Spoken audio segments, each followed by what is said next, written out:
Ó, logo mais você já vai ver o corte aí, mas antes, dá essa moral, fortalece o Alambrado Alvinegro aí, se inscreve no canal, deixa o like e um abraço pra galera da KTO. Se liga aí. Quais foram, assim, os principais obstáculos que você encontrou nesse início, principalmente nesse início de trabalho na TV Globo, que você já começou no auge, né? Hoje um repórter para chegar na Globo, o cara tem que comer muito arroz e feijão, mas você já conseguiu seu espaço no auge. Eu tive a oportunidade, o Fabrício sabe disso, que há 20 anos atrás eu fiz lá e eu lembro que o ambiente era muito carregado, assim, há 20 anos atrás, para trabalhar lá. Qual que era o ambiente que tinha lá? Eu lembro até o Felipe Diniz, a molecada estava começando, o repórter que era de Ribeirão, como é que é o nome dele? O Edgar Alencar, gente boa também. Os caras estavam começando nessa época aí, quando eu fiz, na verdade eu fui cobrir férias lá, fiquei um tempo, mas eu lembro de um ambiente muito carregado na Globo, no departamento de esporte. Vi o Kleber Machado xingando o Marco Mora, era uma coisa assim, eu fiquei ali alguns meses, mas quais eram os principais obstáculos nesse percurso todo? Apesar que você estava mais em outro nível, né? Fala a verdade. Não, assim, eu dei sorte por começar na Globo de Brasília e de lá ser chamada para cá. Quer dizer, assim, eu realmente não tive... Primeiro que eu não tive uma experiência no rádio, que se eu tivesse tido uma formação desde o início da década de 80, assim, ao invés de fazer estatística, eu tivesse feito jornalismo, eu talvez não tivesse optado logo pela televisão. Eu gostava muito de rádio, falar e tal. Nunca fui muito de texto, né? Meu negócio, mesmo na TV, era muito ao vivo, muito hard news, não era escrever aquelas matérias maravilhosas de Tino Marcos Uchoa, aqueles textos emocionantes, não. O meu negócio era notícia, buscar notícia. Mas aconteceu, a felicidade foi que, por acaso, o convite que eu tive foi logo da Globo de Brasília. E da Globo de Brasília, as pessoas de Rio, São Paulo, que mandavam tal, me viram, gostaram e me trouxeram. Eu já não era tão novo, eu não era menino, né? Eu não estava saindo da faculdade. E eu, assim, no começo, eu não tive problema nenhum, não, de ambiente. Sabe, me lembro, tive um cara que eu falo que é meu mestre, já tinha o Marco Mora lá, né, quando eu cheguei, Ciro José era o diretor, mas o meu chefe principal era José Maria de Aquino, que é um cara muito antigo, muito vivido, já tinha ganho muitos prêmios em jornal. Ele era diretor de esportes da Globo? Não, o diretor era o Ciro José, depois o segundo era o Marco Mora, ele era chefe de reportagem. Chefe de reportagem. Então, ele trabalhou no Estadão, trabalhou em outros jornais e já tinha ganho o prêmio ESSO, que naquela época era famoso. Enfim, feito grandes reportagens, praticamente escreveu uma placar sozinha sobre o Pelé. Enfim, muito legal. E ele me deu várias orientações ali no começo e tal, que para mim foram fundamentais. Em termos de relacionamento, cara, os inimigos eu acho que eu nem os conheço direito, então eu tenho muito mais, são amigos. Sempre foi um cara tranquilo. Aí ambiente, aí relação com o Rio, né? Aí começa repórter de lá, ia para lá, cheguei a ficar uns 6 meses no Rio, também trabalhando, foi quando coincidiu essa história do campeonato de 92 e tal, mas eu não tive muito problema não. Agora é óbvio que a emissora foi mudando, as pessoas vão mudando, né? Você já pode ter pego... Tem umas malas, sempre tem, né? Sempre tem. Todo lugar tem. Cara, é difícil você não ser amigo do Mauro Naves, viu, velho? É verdade. Porque o cara é boa praça demais, é resenha, Mauro. Você chega então em São Paulo em 89 e a gente vai falar muito com o Mauro sobre Corinthians, todas as coberturas, grandes coberturas que o Mauro Naves fez do Corinthians. Estava no Mundial no Japão, Mauro? Por acaso. Por acaso. Estava em quase todos os principais títulos do Corinthians, da década de 90 até aqui, o Mauro fez a cobertura. Mas deixa eu falar um negócio do Japão rapidinho. Cara, que vamos falar do futebol de hoje também, vamos falar sobre o Corinthians de hoje, zona de rebaixamento, o que o Mauro pensa do time, porque é na lista dos canais ESPN vai poder dar uma luz aí pra torcida do Corinthians. Lá no Japão, o Corinthians tinha acabado de ser campeão mundial, Mauro, e são as benesses que a TV Globo sempre teve, né? Que é uma coisa que quem não é da Globo sempre ficou extremamente irritado. Que assim, estávamos no Japão, eu, o Neto, a equipe da Band, olha a equipe da Band. A Globo tinha 200 caras e a Band tinha 4. Era eu, o Neto, o Fernando Fernandes e o Soncini, que é o cinegrafista. Que trabalhei com ele na Globo. Que trabalhou com ele, o grande Soncini. Aí eu lembro que logo que o Corinthians foi campeão, nós fomos deixar os caras no hotel em Yokohama, porque eu e o Neto estávamos em Tóquio.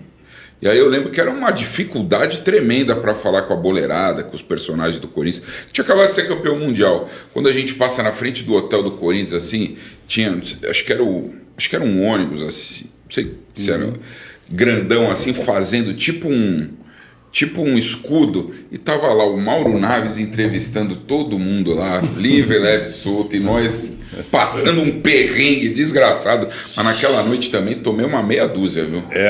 Pra comemorar o Coringão, que eu tinha que comemorar. Isso que é muito louco, né, Mauro? Porque o Corinthians é campeão e aqui no Brasil é uma festa desgraçada. Sim. E lá, Corintianada, nós que estamos trabalhando, na época eu lembro que a gente fazendo o terceiro tempo, então passaram 2 horas quando a gente saiu do estádio de Yokohama, você não escutava, você só escutava o grilo na rua. Então perde um pouco esse negócio do torcedor, né? É que você é um cara que já assim, transcendeu isso daí. Aqui o jogo foi de manhã, lá foi de noite, né? Aqui foi 8h30 da manhã, acho que 8h30 da noite lá.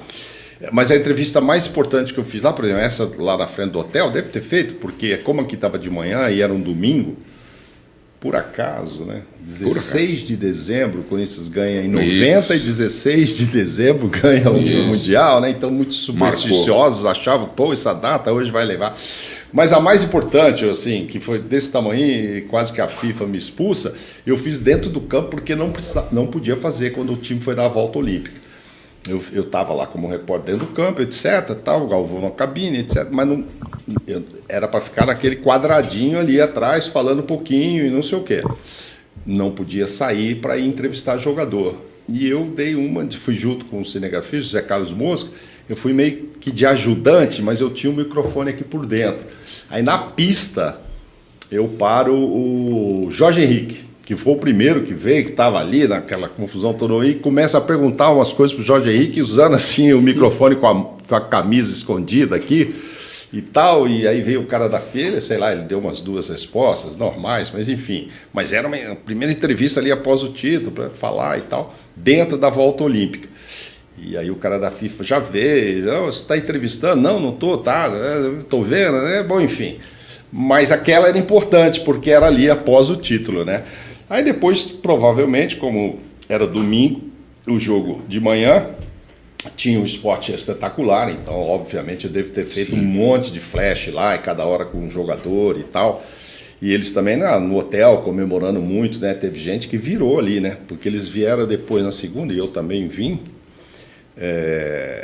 Teve gente que eu acho que nem dormiu, porque foi domingo todo, aí teve a noite. Ixi, eu tive flash o dia inteiro. Foi um dia muito cansativo. Estava a fim de tomar uma para dar uma aliviada, assim, pelo trabalho, mas não teve jeito, porque pegou logo cedo. Ruim japonesa, você gostava? A Kirin, é boa a Kirin, né? Você sabe a lembrança que eu tenho lá sobre bebida? Que até hoje, o Mauro Van Basten. O Mauro Van Basten, para quem não sabe, ponta esquerda do Corinthians, estava no time de 90. Que quase não gosta de beber. Você falou, bebida, Mauro bebida. Porra. Não, mas o Van Basten estava lá, né? Já trabalhava na comissão, etc. E ele me chega um dia no hotel com um vinho de presente para mim, porque ele tinha jogado no Japão e conheceu um cara que era um espanhol que era dono de um restaurante. E ele foi lá visitar, levou alguns caras da comissão técnica, sei lá quem, que ele levou para esse restaurante, e tinha um vinho lá que é espanhol e chama Mauro. Aí ele ganhou um, aí ele chegou no hotel e falou, pô, já conheço, vou dar para você aqui. Aí me deu esse Mauro. Eu guardei, cara, é capaz de ter até hoje esse vinho, porque eu não quero abrir. Por quê? Porque depois, conversando com o Ronaldo, eu soube que esse vinho é da região da onde o Ronaldo tem um time lá em Valladolid, que ele, se eu não me engano, espanhol, então. É espanhol, e eu acho que o fabricante desse vinho é o cara que vendeu o percentual do Valladolid para o Ronaldo. E aí ele falou, pô, esse vinho lá não é barato não, hein, não sei o quê. Eu falei, agora que eu vou guardar mesmo. Mas principalmente porque foi assim, uma lembrança do Van Basten. Vinho é pra beber, né, Mauro? Guardar não dá, né? Pô, guardar uma hora vinagra ele. Já diz o Vamp com aquela história lá do vinho do Papa do Ronaldo, né? Então o vinho é para beber. Aliás, Galvão Bueno tem uma vinícola, não tem até hoje? Tem, né? Tem aqui, ele tem é pão lá. Duro ou ele manda uns vinhos para você de vez em quando? Não, ele vende com desconto, né? Não, ele vende com desconto. Não, mas já ganhei presentes dele. Se tem uma coisa que o Galvão não é pão duro. Ele já pagou muito jantar, nossa, vários, né? Então mas tá bom. Com ele, assim, com esse negócio dele gostar de vinho, eu, se for jantar com ele, falo que pago a comida e deixo ele pagar o vinho, porque o vinho não tem preço, cara. A comida, você sabe, vai custar quanto? R$80 um prato, não sei o quê. Aí ele vai olhar aquela carta, pede um vinho de 500 para cima, me quebra. Então eu falo, deixa que eu pago a comida e você paga o vinho, porque ele tem bom gosto e dinheiro, mas tem coisa que ele realmente... Todo mundo sabe na Globo é que ele já pagou muito jantar. Pão duro era o Milton Neves, Mauro. É? Quando o Edmundo ia no Leles, Nossa, depois do terceiro tempo, ele pedia os vinhos mais caros só pro Milton Neves tremer na cadeira. Viu? Fazia isso? Ô Fabrício, o Claudinei José Trento manda aqui, ó. Mauro Naves, grande pescador, já veio em Cáceres. O Claudinei, que é do Mato Grosso. Claudinei é um membro nosso do canal que está há muito tempo acompanhando a gente. Então um abraço para ele, tem razão. Eu vou lá e vou no Recanto do Dourado, que é um...